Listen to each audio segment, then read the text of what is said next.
If you follow the Islamic faith and you ask a Muslim man, how do you attain paradise? He'll say, when you stand before Allah, your good deeds will have to outweigh your bad deeds. That's how you're going to make it. In fact, a few years ago, I was at Toowoomba at the University of South Queensland, and I was debating an atheist and an Islamic scholar. He said that right from the platform. When I put him the question, how do you attain paradise? Your good deeds will have to outweigh your bad deeds. You ask anybody from the pantheistic worldview, Hinduism, Buddhism, Jainism, and so on, every birth is a rebirth, every life pays for the previous life. When you finally attain that karmic victory of attaining perfection and paying for everyone, every previous birth, then you attain nirvana or moksha, whatever it is. In other words, you're paying all the way through. You incur a debt with each birth, and you pay for that debt with each rebirth.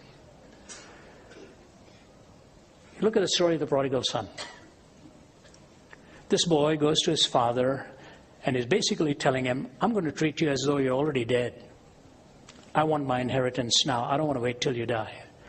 And the father gives him his inheritance. And the boy takes off, squanders it, plunders his own life, finds himself in literally a pigsty out there.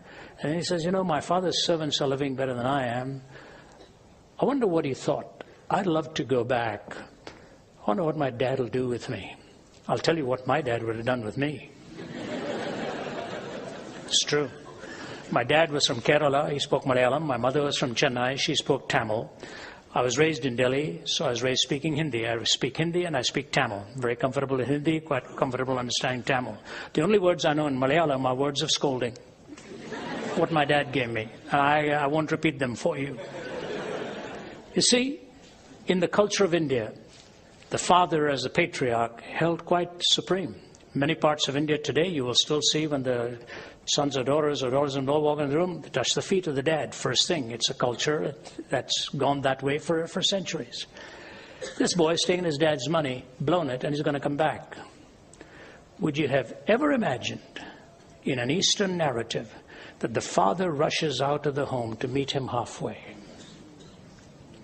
Totally catching the whole narrative and the listeners off guard. And he comes and wraps his arms around him and said, this my son was dead, is alive, is lost, and is now found. Put on the robe, put on the sandals, put on the ring, let's celebrate. You see, the older brother couldn't handle that, because grace misunderstood will always lead to jealousy. And the marvelous thing about the Christian worldview is you can never earn the right to really be embraced by God. It is His gift to you. It is the provision on the cross. And so you're waiting till you're all right and all cleaned up. You're coming the wrong way. You come as dirty as you are. He's the only one who can clean you up. You know, I was telling the folks at Perth yesterday, not at Perth, at Adelaide yesterday, the time I was in Jerusalem, part of a small delegation with the Archbishop of Canterbury, the former Archbishop George Carey. He'd taken the five of us to discuss mediation approaches with the Jewish leaders, Palestinian leaders, especially the religious leaders. And on the last day, we are with one of the four founders of Hamas. His name was Sheikh Talal. Sheikh Talal's a pretty solidly built guy. Spent 18 years in prison. Lost several of his children in suicide bombings.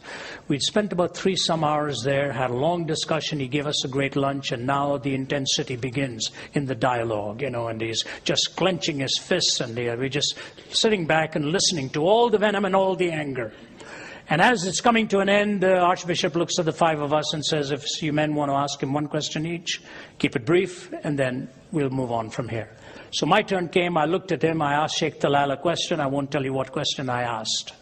But he gave me the answer, and I looked at him. I said, you know, Sheikh, you and I may never see each other again, but I really don't like your answer. I said, I have to tell you that. And I said, I'll tell you why.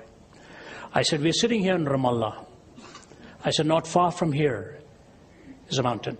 Not far from here. 5,000 years ago, a man you and I respect by the name of Abraham took his son up that mountain to offer his son as a sacrifice before God to demonstrate his faith. Do you remember the story? He said, yes. I said, let's not discuss which son it was. Let's just agree it was his son. He said, yes. I said, and as the axe is about to come down, God stops the arm of Abraham. You remember that story? He said, yes. I said, what did God say? He couldn't remember. I said, God said, stop. I myself will provide. He said, that's right. I said, Sheikh, stone's throw from where you and I are sitting is a hill. It's called Calvary. I said, 2,000 years ago, God kept that promise and took his own son up that hill. I said, Sheikh Talal, this time the axe did not stop. God himself provided. He's just staring at me. I said, I want to say to you this, sir. Until you and I receive the son God has provided, we'll be offering our own sons and daughters on the battlefields of this world for position, land, power, and prestige.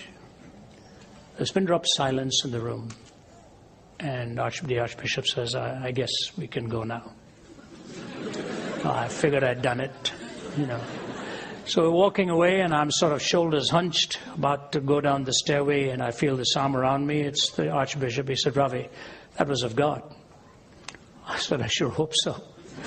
And we walked down. And the Archbishop was the guest of honor. We were sort of part of the hoi polloi accompanying him. And so we are all getting into our car, and the Sheikh is ushering the Archbishop to the car, but I notice he's hurriedly putting him into the car, and he comes running towards me before I got in. I said, here it comes. He turns me around. He's a strong guy. And he's holding my shoulders, and I'm looking him eyeball to eyeball. And he said, Mr. Zacarias, you and I may never see each other again. But you're a good man. You're a good man. I hope I see you again someday.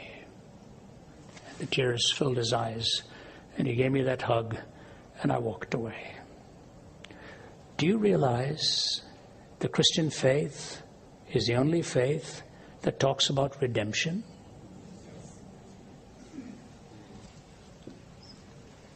Not just forgiveness, redemption. The redemption that comes because of the grace of Christ. Oh, other religions talk about the longing for it, the hope for it, never ever any provision for it.